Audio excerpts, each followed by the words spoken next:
Welcome to Get Big Out Loud Radio, where we explore living the complex, funny, and beautiful ride of life with me, Kari and Dr. Pat on transformationtalkradio.com. Are your thoughts keeping you small? Are you ready to get big? I will offer you ideas to transform what you are thinking into conscious action. Explore what is keeping you small and how to shift your behaviors in order to get big. Learn what is possible for you. Get ready to get big and live life out loud starting now. Hey, everybody, welcome. Okay, welcome for a super duper version of Get Big Out Loud. This is Kari Knutson's show. So here's what I love about this. So let me just read this to everybody, and then you're going to hear throughout the show how Kari is actually living this. What I love to do is I love to be able to work with people like I get to do 24/7 that have a vision for their lives and then that walk the talk for the vision. I love this. And what you hear from us and what you hear from us today is how that happens regardless of what you may be up against. So this is Get Big Out Loud. This is, listen to this, living the complex, funny, and beautiful ride of life. And Kari and I, we have fun. This is her show, but this is what she's bringing to it today, harnessing hope in uncertain times. Now, here's what I want to say about who she is. This is somebody that is out in the world.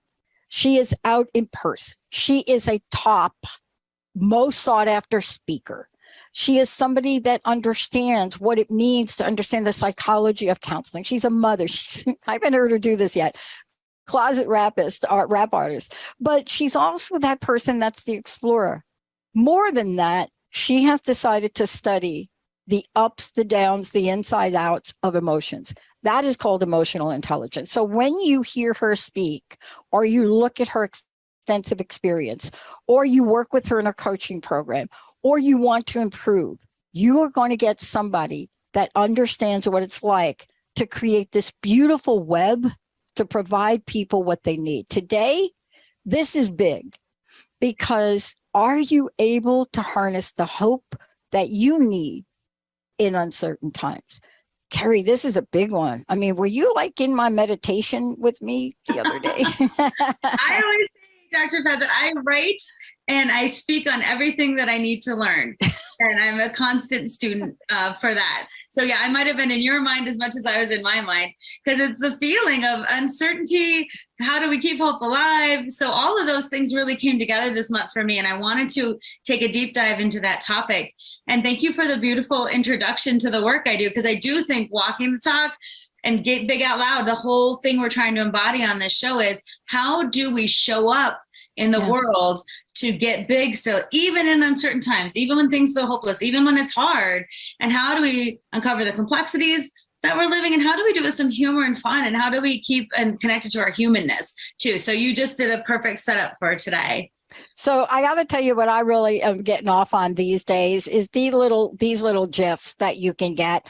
So I like send them to Linda and Jessica, you know, in the strangest moments, right? You know, I sent Linda one yesterday of this little baby falling back on a bed. Right. And I had a typo in it because I am not the greatest when it comes to these texting things, because I had just finished playing a little match of table tennis. Right. And I was trying to explain to her that I entered the day yesterday in a way that I had not before. And what that had to do with was hope. It had to do with the whole range of hope. And I wanted you to address this because you have made some decisions recently that I'm so proud of you for doing, but it represents you. I'm not surprised because you are bold, get big out loud. But without hope, it's kind of like our boldness goes down like some black hole. Yes. And the reason it's important to talk about hope, especially in uncertain times, is because the first thing to go when we get scared, overwhelmed, frustrated, or we feel like we have no control. Hope, I like to think about hope as this light that we have to protect, and it's easily blown out. And the bigger things get, it feels like the smaller that flame of hope can get. And the idea of protecting it, nurturing it, cultivating, harnessing the power of it. It might be small at times, but it's mighty, especially in the face of change, uncertainty, chaos, and all the things, not only globally, because we can easily get swept up into that, but all of us are living very personal, having very personal experiences, living our lives that also, like when you think about the changes that we're facing as people on a global level, you can also say, well, I'm facing changes as a person who just turned 50, or who's making a life transition with my job, or who's trying new things, or who's having different kinds of losses. So I think, well, yes, we can also easily talk globally about things. This is really about to us as people, as humans trying to get through our lives, as trying to manage things and go through changes, figuring out when things get chaotic or uncertain, how do we harness hope and how do we utilize it to help us through these changes? So I want to talk about global things, but I also really want people listening to think about you as a person. Thank you. And how you are engaging in your life and the complexities that you face as a human being. I want to talk about that too, because that's where the buck stops really for me. I mean, isn't it the old, what is that story? Isn't it the old airline story? Hello, if the oxygen thing puts on, put it on yourself first, kind of, right? Because if we don't have it on ourselves and we can't really harness this at this level, at the individual level, it's extremely hard to do at other levels, isn't it? Yeah, totally. And it's interesting though, the instinct that we have to put the oxygen mask on everyone else first, or to help others first, is very important to think about. Our instinct to, especially I think we're culturally conditioned to put other people's first, and might be selfish to think about yourself in that way. Or also I think the narrative is we're all supposed to be exhausted, stressed out, busy, overwhelmed. Like that is kind of the acceptable social narrative. So if you're not, something's maybe wrong with you, because the rest of us have work to do. So I always think about if someone said to you, hey, how are you doing? You should say, oh, I'm busy, or you could say, I'm crazy busy if you want to amp it up. But very rarely do we hear someone say something like, you know what? I'm doing really well. I'm finding ways to foster some really good self-care practices. Like I got up today, had a great breakfast, had some time to really think about things. I'm enjoying a slower pace of life. I'm really connecting to what's important. If someone said that, you'd be like, must be nice, because the rest of us are busy, stressed, overwhelmed, and working our tails off. So there's no space, even if you're like, yeah, I'm doing really good. Sometimes we do want to say, oh yeah, I got it super rough out there. So we can relate to others, because the narrative is you better be stressed out, overwhelmed, and busy. Busy is a way sometimes to show our worthiness. I'm busy means I'm worthy. So again, we have to check in on those social narratives. And that's why it's hard to talk about slowing down, looking at things that are complex and having a longer time frame, finding ways that we do nurture ourselves so that we can show up to face the world, the day, our lives in whatever way. It's creating a different narrative around that can be difficult. Yeah. But see, this is not just something you talk about. And I alluded to that. This is something you live and breathe. And I am so glad you're bringing the conversation to this, because here's what we know. When we're in the energy of what you just described, there are other, for lack of a better word, there are other negative energies that cannot get in. Like if I'm in that energy you just described, I am not replaying over and over and over again. Okay, I'm just going to make a true confession. I was actually doing this before the show, so I caught myself. I am not playing over and over and over and over and over again. Sinead O'Connor's Nothing Compares to You. See, I'm not doing that. I mean, I play music in my room, and I try not to make it loud, and I don't use my headsets because I live in the headsets. And I just caught myself before the show. I'm like, how many times did I hit the repeat button to listen to that silly can't cuss song? So are you making changes not to listen to? Are you enlarging your music circle of things that enrich you or give you hope? I have like 4,000 songs on my song list, but I got caught in this morning. You see, if we're not aware of what you're talking about today, we can get caught in an old pattern. Yeah, I love that, Brigitte, the caught in your pattern. And I think those are those unconscious things that we get caught up into, the way we think, the way we believe, the way we act, what we're drawn to, what we accept. And sometimes it's really good to analyze that. And it's funny that you bring up a song, because I'm just thinking about sometimes how songs fit our mood or like reinforce if we want to be mad. Like I'll listen to a good Nine Inch Nails song if I feel like being mad about it, like, whatever. Or if I want to like have a good cry, I'll listen to Sarah McLachlan and, be like, oh, Sarah, whatever. But sometimes we reinforce those things and we look for that and sometimes we need that, but it is good to look at, do some of our unconscious beliefs serve us? And around the idea of feeling overwhelmed, scared, sad, dealing with uncertainty, sometimes what happens when we get in our unconscious belief patterns and then in their unconscious action patterns, we start to believe things like, what can I do anyway? It's all so overwhelming. And then we start to feel like, well, then I'm just going to disengage because it doesn't matter anyway. And then that gets reinforced by like, see, more bad stuff happens and I don't have any say in it, so I'm just going to let it go. Like it reinforces those kind of thoughts, and those behaviors get reinforced if we don't stop and really. There's a great quote that says, if you make the unconscious conscious, it's until you make the unconscious conscious, it will control your life and you will call it fate. And that's a Carl Jung quote. Until you make the unconscious conscious, it will control your life and you will call it fate.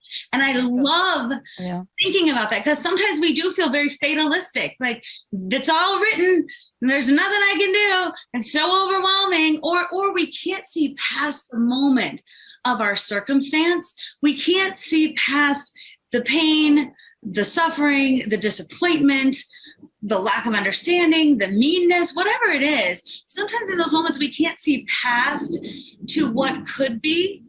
And getting stuck in those moments is really where a lot of us could use the time to stop and be like, all right, I'm in this moment. How can I engage my conscious mind to think to the next moment or past what I might normally do that keeps me in the cycle of staying stuck, disengaged, overwhelmed, unaffected, unhappy, or also that keeps me in the cycle of not asking for help, thinking I should go it alone, trying to keep the weight of the world on my shoulders, thinking I'm a superhero when really I'm a human being. So that's, again, another cyclical pattern that keeps us stuck.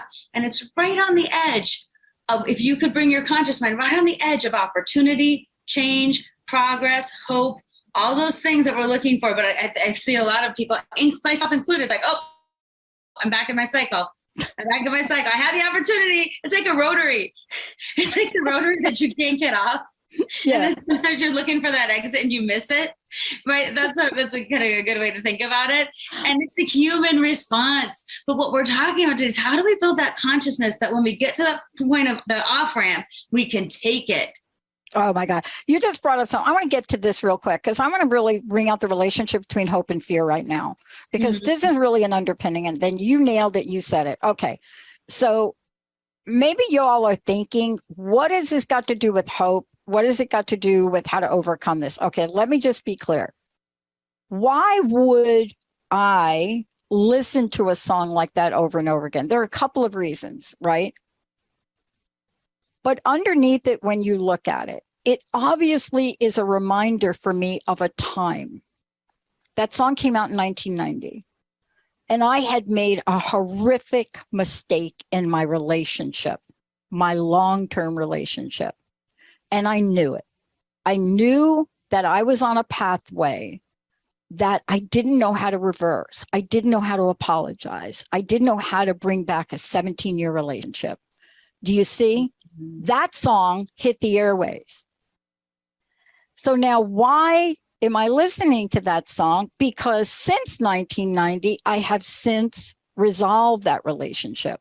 You know, I have since come to a place of fear and downtrodden to hope and inspiration.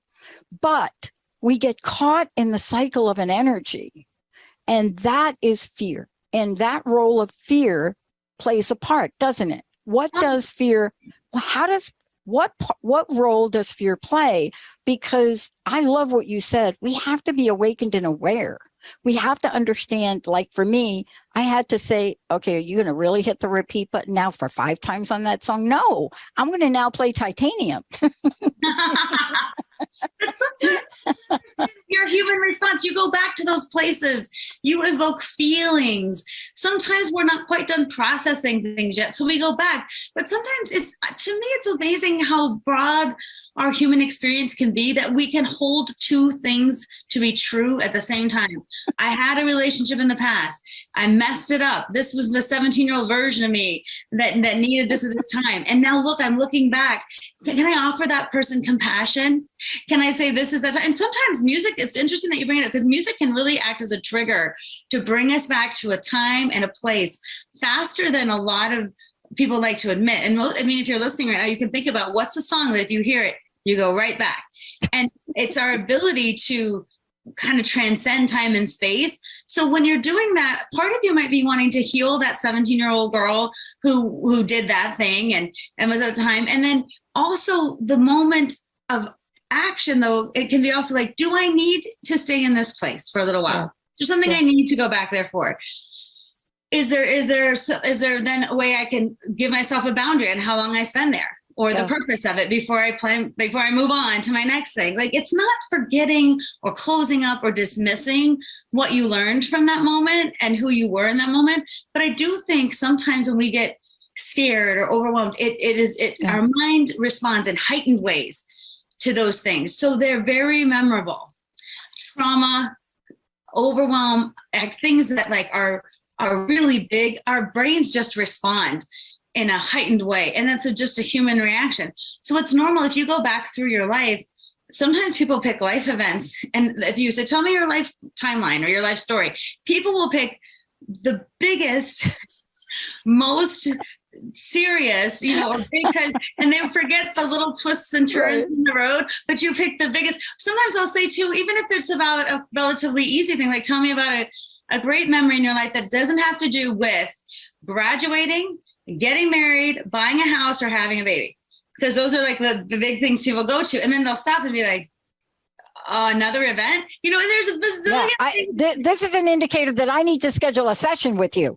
This is an indicator. But you see what you just pointed to? Let's talk about this, because this is really how we resolve big issues. This is what you do so well. Simultaneously, what did you say? We could have multiple things going on. So here's what you nailed. Simultaneously to that, I was in my first 3 months of sobriety. You see? So had I not been in that cycle, I would have not even understood the value of a painful song like that. Mm-hmm. Do you know what I mean? Yes. And so on July 29th, I celebrated 32 years.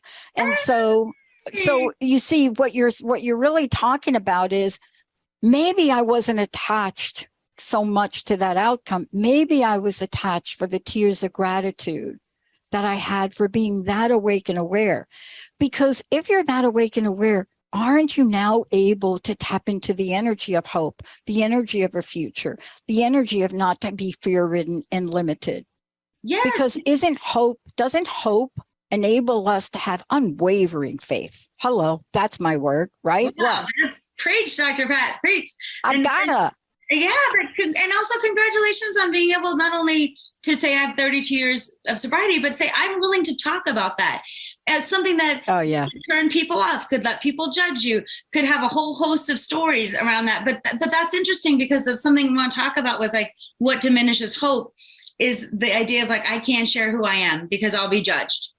You're going to cancel me out. You're going to cancel me out. I don't share the same values as you or beliefs, or I've done something wrong and then I'm not worthy. So sometimes that plays into it. So you being able, and now look at, that's not a big deal to say, I'm 32 years sober. Right. I did a lot of other things when I was not. I'm not proud of that, but look at me now. Like for some people, even saying I'm an alcoholic is huge. Right. They're still just thinking I might be. I might want to talk to someone about it, or that my life isn't going the way I want to because alcohol is a problem. Like some people are at different places on the journey. And so you were at a point where you can take for granted and say, yep, I'm 32 years sober. But that didn't happen overnight. It wasn't like one day you were drunk and an alcoholic and the next day you're like, I'm getting sober. Like it probably was a journey on the roundabout of experiences and things that were happening. And then there must have been a turning point.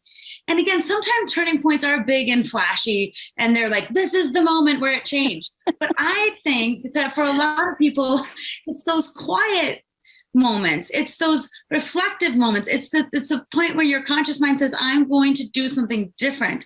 And it doesn't always start with a bang. Sometimes it starts with a tiny, small decision, right? There's something I'm going to do that I can sustain that's going to take me in another direction. But we tend not to focus on that. We focus on the loudest, busiest, most controversial things, and we don't take it down to the complexity of our experience.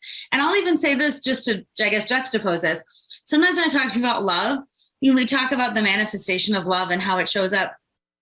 Very rarely does someone on there, like, let's say you're getting married and you say on this day, this is the day I'm declaring my love and I'm getting married to you, like in this ceremony. But a lot of times we get married in our hearts way before the ceremony, where our love comes up and like, what day did you know you love somebody? A friend or a lover, right? Or a partner. What day did it happen and in what way? It probably wasn't like, hey, Dr. Pat, I loved you today. Today was the day I figured out. Like sometimes they're like, oh, the feeling evolved over time and then it's happened. But it's the small, quiet moments that happen in our hearts and our minds where then big decisions play out. And so sometimes when we're dealing with our problems and our issues or the feelings of overwhelm that a lot of us have that keep us from moving on, we're looking for that thing that will say, this will change my life. This is what I'm going to do. I'm going to change it in a big way. And I don't hear another narrative out there that says, what if we did the smallest thing towards making a conscious decision around an action or belief or thought that you have that might just change the trajectory the tiniest bit, and something that you could sustain in a way that felt authentic for you. And then you build on that for the massive change. I think we do it kind of the reverse. Like you're going to make a massive change, then we give up and it's too much and we're overwhelmed. And so that kind of just wanted to bring that up as it's the tinier personal, internal decisions that we make rather than the loud, bold, public things that I think truly make a difference for us. Yeah. And let's talk about this because we are living in a time of uncertainty. And I had to may I talk about this to you? I had to make a conscious decision, not only about talking about addiction and recovery, but doing shows with other people. Ellen Stewart and I do a complete show. Susan Dene does a show on it. I have a network that openly invites people to come on and talk about addiction, alcoholism, drug use. We're going to have a channel. Now, I will tell you this. I follow the Marty Mann version of recovery as opposed to being silent about it. See, I don't think the founders of any of the 12-step programs ever meant or ever knew we would be in the digital age. The problem that people are having now stemming from fear and uncertainty, you nailed it. And what is the outcome? You and I did previous shows on this. We comfort ourselves. And it's not just alcohol and drugs, it's food. It's whatever gambling, holy moly, right? I mean, I passed a casino the other day going to play in the tournament, and I'm like, oh my gosh, there's standing room only in the parking lot, right? Well, now, I'm not saying these things are bad. No, but you're speaking to the idea of numbing ourselves. That's right? what I'm talking about. What do we do when we're facing fear, overwhelmed, or inability to act? Like we feel hopeless, Kari. I mean, why would we do this? In your words, we've lost hope and we don't know how to get it back. And that's why I think what you do is so brilliant, because what you talked about just before 2 seconds ago is understanding the dynamic root cause nature of something. That's why I said to you, I think I have to have a session with you because I don't even know if I could answer those questions. But isn't this part of the topic for today? Yes.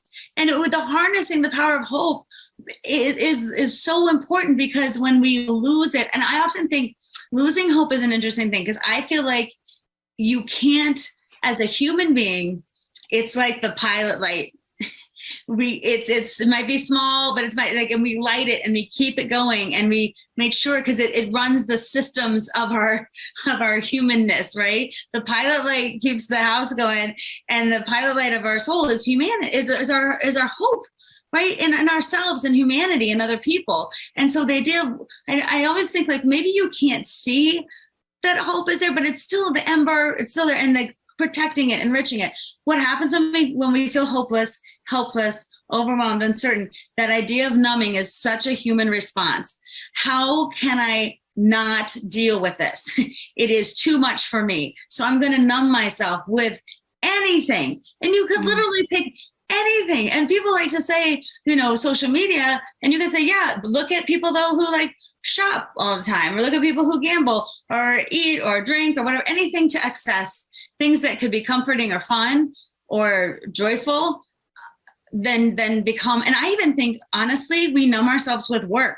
People who work all the time is a socially acceptable way of numbing ourselves. And again, connected with our worthiness. Well, at least I'm busy and working all the time. I'm needed and necessary and important. We're looking for ways to feel something. And we numb ourselves out because what I'd like to say is, in between the feeling of like losing hope and overwhelm is so much complexity. And we're not really taught to play the long game of like, I need time to figure this out. I need time to unravel this.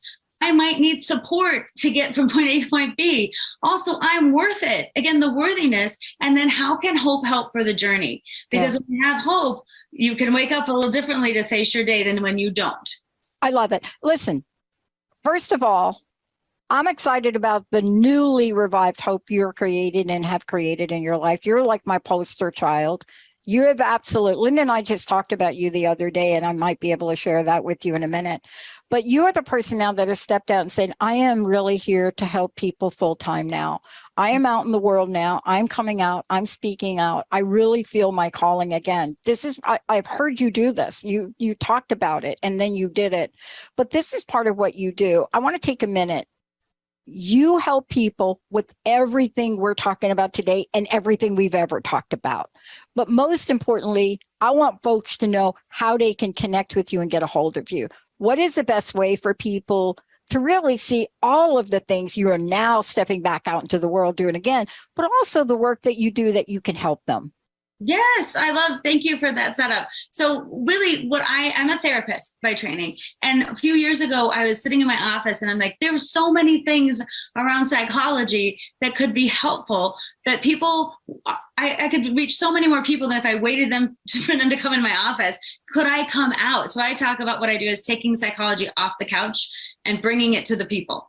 And the idea too of psychology has to be for something that's wrong with you, or it has to be mysterious, or there has to be a lot of clinical words involved and a diagnosis. I want to take that out too, because I think applied psychology can help us in all sorts of ways. So the idea of everything that I do, no matter if it's talk about emotional intelligence or customer service or authentic leadership, it's about how we use our minds in conscious ways to connect with people, solve problems, feel better, you be more effective, connect in ways that are meaningful and important. And that I truly believe that all of us are meant to do some really important work. Yep. And we can't do the work if we're shackled by fear, overwhelm, imposter syndrome, guilt, the past. And I feel like it just makes us small. So the whole idea of get big is how can we bust through those things to show up, because the world needs what you have to offer. It's desperate for it. So everything that I do, training, consulting, coaching, my show, anything like that is around the basic idea of like how can we show up and use psychology to make our lives better.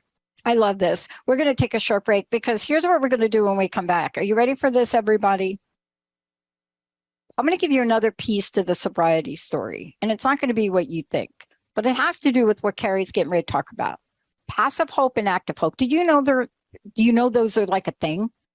Do you know those are a thing? What gets in the way of hope?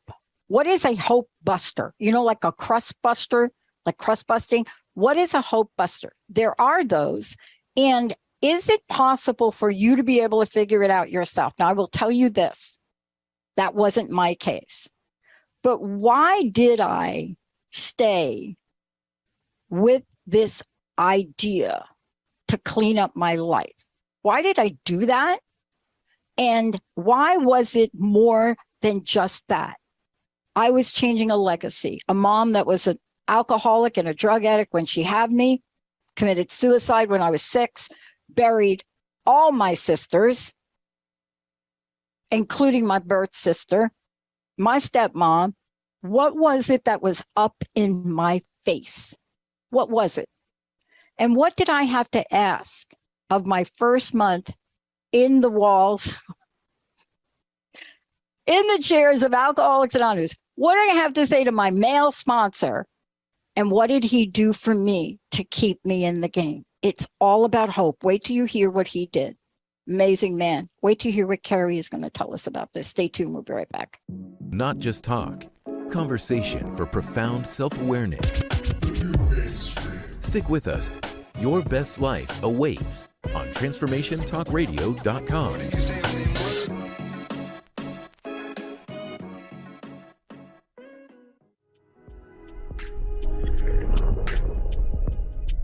Get empowered.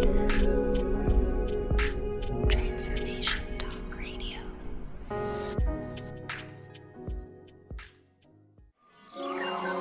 TransformationTalkRadio.com.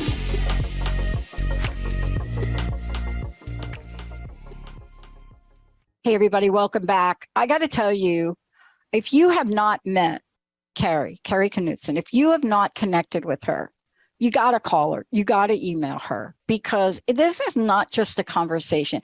This is passion, purpose, and action. If you go back and you listen to some of the shows we've already done, honestly, I am hoping that she sits down with me and we take these past shows and we write a book for her and we get her a book agent, because this is somebody that doesn't just talk about it. Liz, give out your website again, because this is how people can get a hold of you, right? I want to make sure they know how to reach you. Yeah, totally. It's Knudsen Speaks, and everything I do is under Knudsen Speaks, and that's KNUTSON Speaks, SPEAKS.com. Knudsen Speaks social media, my website. That's how you can find me and connect with me for anything. And also, I like just to mention that all my stuff isn't like out of the box. Everything I do is customized. I like to work with people in different ways, teams, groups, individuals, keynotes, breakout sessions, like any kind of things. Like, I love to really customize the work I do to the need that people have and the outcome that they want. Yeah. And you walk the talk. Yeah. Okay. Here's the short answer to the story. I was very fortunate, and I don't want to go into the whole backstory, because the reason I got a male sponsor is because I had shaved my head, Sinead O'Connor, had a hoodie on, was directed to go to a room. I went to the wrong room. I went to the men's meeting, had a hoodie on, didn't understand it was a men's meeting. And as I was walking out the door with my hoodie, no makeup, because I had just been physically abused from a relationship I was in. So I was black and blue, and, people say, really, you, Pat? Yeah, me. But here's the deal. The guy grabbed 3 of us walking out. We all sat in the back, myself and 2 other guys. And he said, you, and you, I'm your sponsor. Big, hairy guy. Now, I was so scared. I pretended to be a man boy, because I look like a man boy, for weeks, thinking he didn't know, right? Because you're not supposed to have men. But here's the thing. He knew I wasn't going to buy into it. He knew it. And what he did is he gave me something called the 9-step promises. Now, here's what I want to say to all of you, whether you're in the rooms of AA or not. He gave them to me and he said, you need to memorize these. And I looked at him and I said, seriously? How about the other 2 guys?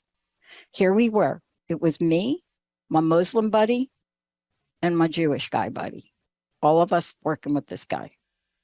We went on field trips, but the promises are this. I'm going to just read you 2 of them. There are 12.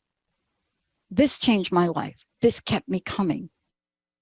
If we are painstaking about this phase of our development, we will be amazed before we're halfway through. We're going to know a new freedom and a new happiness. We will not regret the past nor shut the door on it. We'll comprehend the word serenity and we will know peace. No matter how far down the scale we have gone, we will see how our experience can benefit others. That feeling of uselessness and self-pity will disappear. We will lose self-interest in selfish things and gain interest in our fellows. Self-seeking will slip away. Our whole attitude and outlook upon life will change.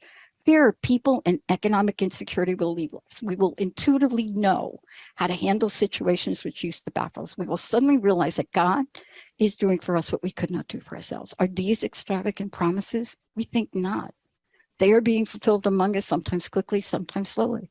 They will always materialize if we work them. These are what saved my life. And if you can't tell me that these aren't about hope, I don't know what is, Kari. Oh my gosh, so powerful. So powerful. Where can people find those? Just Google AA promises, 9-step promises. Okay. Because what you're speaking to there, like, it's very emotional. It's emotional. It's powerful. But the thing that I'm tying into with that is the idea of hope, because you have a chance. You can be forgiven. You can move past. So I think the idea of when we give up on ourselves and we lose hope, the message of like, don't lose hope. You're redeemable. There's something in you. Life's worth living. You're possible. And life's not we're just living because life. You need to be a part of it.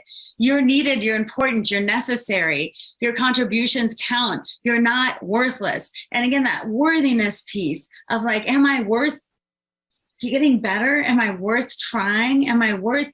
Also, I think that brings up a good point too. Like, so many people come from really hard situations. And again, you just rattled that off of like, well, this is all the bad things that happen.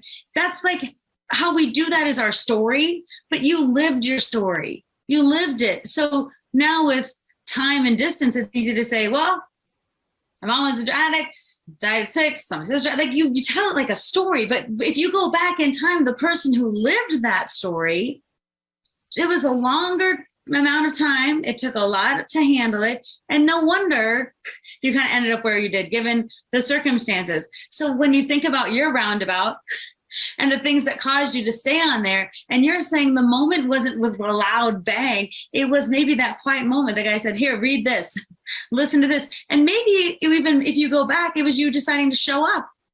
Maybe even before that, it was deciding to sit there and pretend to be a guy and just sit in the room. Maybe for that, it was just wandering to get close to an AA meeting, no matter what door you open. Maybe before that, it was something inside you that said, you're worth it.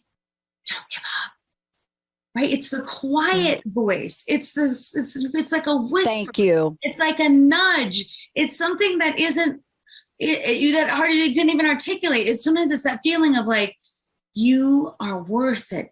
Keep your hope. Let's find a way to light that up again. Let's get in a place where we can get supported. Mm-hmm. But it's those small, kind of what we think of insignificant moments that are momentous because they were the point of shift, a small shift where you said to yourself, not necessarily somebody else, like you said to yourself, I am worth it.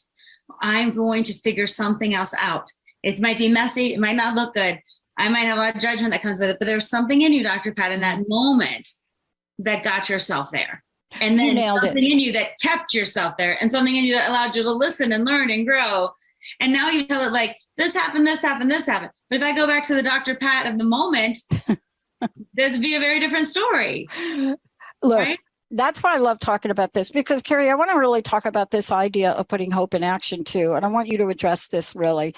The reason you and I are here is because once I learned that, when I dialed that wrong phone number in 2003 and I didn't hang up, and within 10 minutes, I had bought something like a $12,000 package for an internet-only show, and I didn't blink. You see, because there was some part of me that had that beautiful hope for a future that I could have that was so different than what everybody else thought I could have. Because the bottom line is, I should have been a high-paid consultant in 2003, but I couldn't. So this is what I'm trying to say. We will get opportunities, and I would like you to address this because it does have to do with the passive and active hope.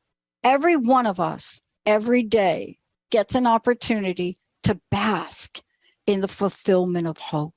Mm-hmm. What does it take? How can we talk to folks today just so they might get even a glimmer, even a few seconds of it, right? Because it is contagious. Can you talk to that, please? So the difference between active and passive hope is something we need to talk about. And I want to make sure I get the author's name right of the book. I read the most wonderful book on this, Active Hope by Joanna Macy and Chris Johnstone. Yeah. It was written like 12 years ago. It's being reproduced again. My wonderful friend Elaine Grant turned me on to it, as well as the work of, I want to mention a few other people who are doing good work on this. Krista Tippett, who runs a podcast on being, and then Viktor Frankl, who is Man's Search for Meaning is like the best book ever, who is a Holocaust survivor who wrote a book essentially on hope and how we keep it alive. So all of these things play into it. But what I want to talk about now, the idea of active hope versus passive, which is what the book talks about, and I want to kind of extend it,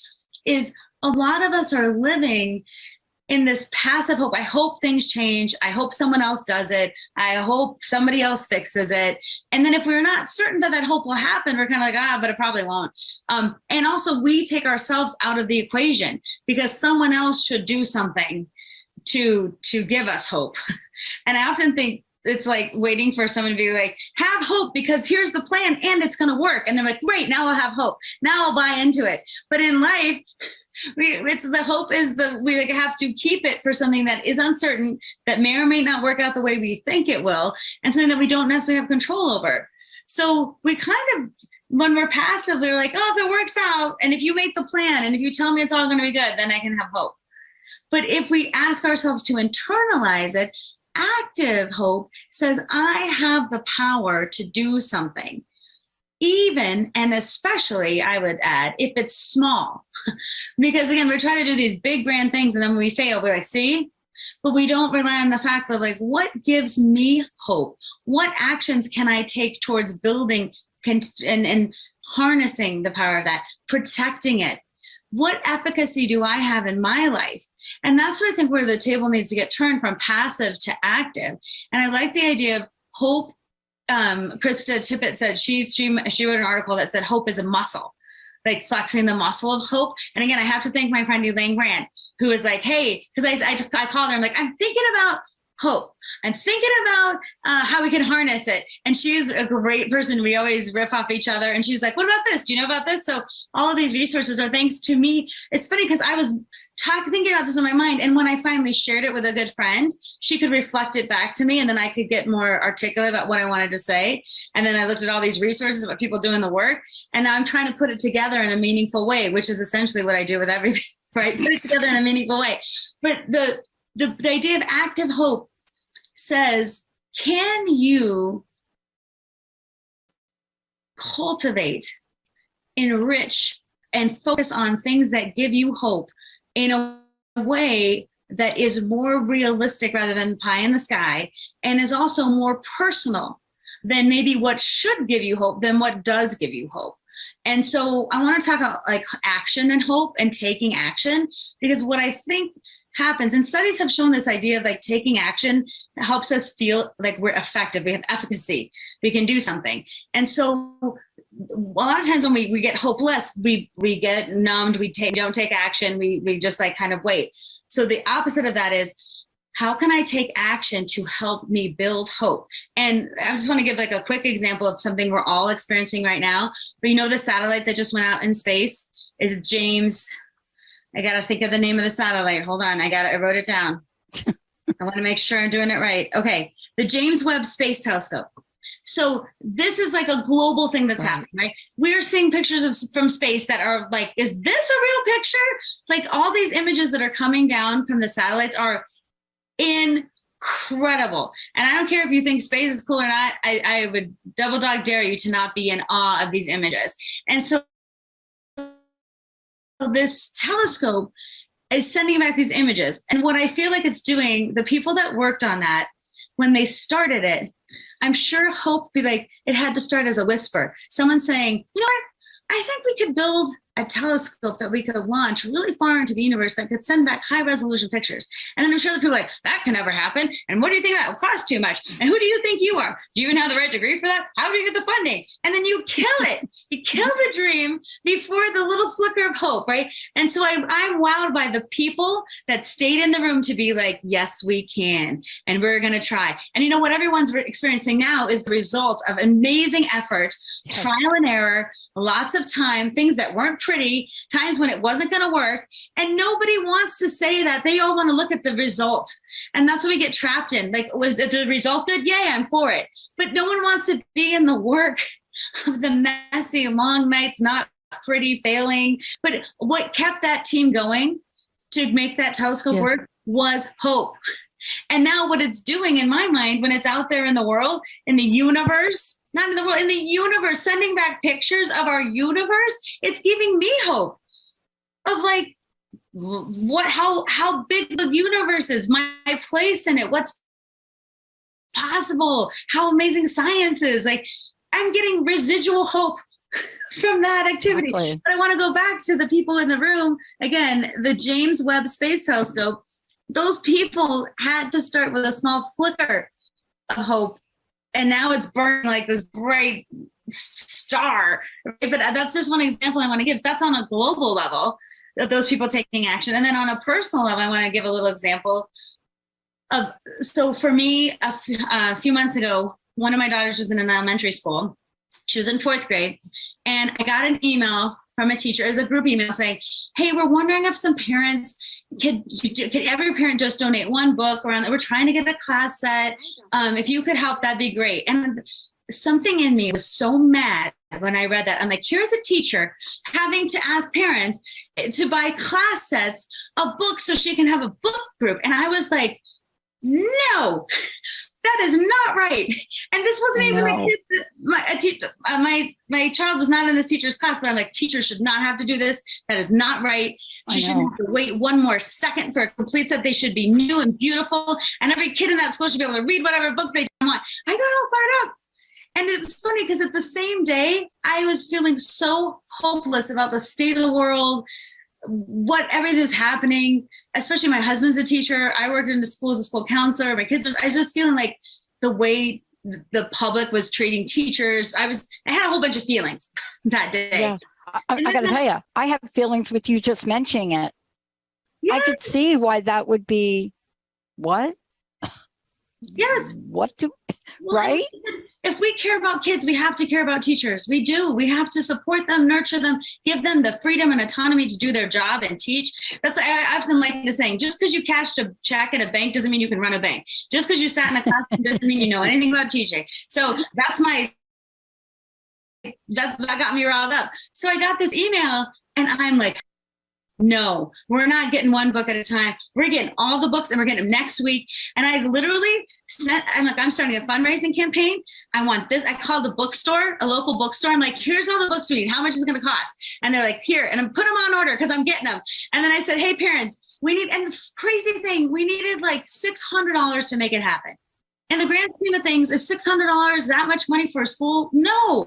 So I was like, I need $600 as soon as possible. And I need you to be part of this. And I said, and whatever we get at the end, I'm giving the rest. I'm going to get out my savings and do it. Do you want to be part of something? In 2 days, I had over the amount I needed. I had the books there the next week. The funny thing is, I dropped them off at the school, but the teacher was teaching. So I never even saw that teacher. But when I delivered those books and walked out of that school, I'm like, something is right in the world today. And I had something to do with it. And it didn't fix everything that's wrong with education, how we treat our teachers, but it was something that was right. And that little spark of hope kept me going to then have energy to take action on other things. But I did it from inside. It's active hope that we light that up from inside. Then we sustain it, harness it, and use it to take action that moves us forward. Yeah. And the antithesis would have been you just complaining. Yes. Right? Because you see, the universe is so smart, like smarter than a third grader. Well, actually, third graders are pretty smart now, but so smart to know that somebody like you would get that email and care. Yes. But it was your hopeful energy that's Yes. made it happen. Well, and the beautiful thing is the teacher sent me an email back. She goes, I don't even know you. And here you've done this thing for me. And it restores my hope in humanity. It allows me to teach these groups that I'm really motivated to teach on these books that I think will be great for kids. So that little action created another action. And it's not that we knew each other, that we liked each other, or that we were friends even. It's like something had to happen and I was going to do something about it. And it, in the grand scheme of things, if you want to judge them, like, well, that's like a pebble, and we need a boulder. But the pebble counted, because you know what? It does. A pebble makes a ripple. The pebble counts. The pebble counts, and we have to keep that in mind as we're going through our lives. The pebble counts just as much, if not more, than the boulder, because it's those small things that we do with great love that can have great meaning and impact. And it also fuels the fire of our hope. And that's what we need to be able to continue to live in this world and take meaningful action. It starts here. And that's the kind of things that builds that up, keeps the pilot on, keeps it stoked, whatever kind of analogy you want to use. Yeah. Thank you for sharing that story, because see, sometimes we think that not only are we hopeless, we're helpless. And, there is a distinction I want to say to everybody, and we're not going to really dig deeper into it. Maybe Kari will do a different show about it, but, there are both that operate. And, the reason we're talking to you all about it today is because we know kind of, now we don't know exactly what you've been through, but we know about it because we've been through it. We've been through our own businesses during COVID, myself and network. We hope is what drove me to make sure we got the funding that could have been available to us through COVID, but it doesn't mean we don't feel things, right? So I just want to be clear. You can be angry about something. You can still be fired up about something. You could still feel sad about some things, but there's a difference between being, feeling sadness and becoming sadness. Right? So true. And today, what you've brought to the surface, though, for all of us are, great examples. But more than that, this is what we need now. And Kari, I want to just ask you a couple of things. Please let folks know again how they can find out more about you. And I would love to know, as we bring this full circle, what do you want to leave people with? What do we want the takeaway? So again, please give out your website and how people can contact you. Yes. So you can find me at knutsonspeaks.com, KNUTSONSPEAKS, knutsonspeaks.com. And I'm on social media under Knutson Speaks too. You can find me on Instagram or Facebook. And what I would like to leave you with, and I'm going to use my notes for this because I've got two quotes that I share that I think are really important. And one is this idea of, there's a Helen Keller quote, which just speaks to this beautifully. And this is what she says: I am only one, but I am still one. I cannot do everything, but still I can do something. And I will not refuse to do something I can do.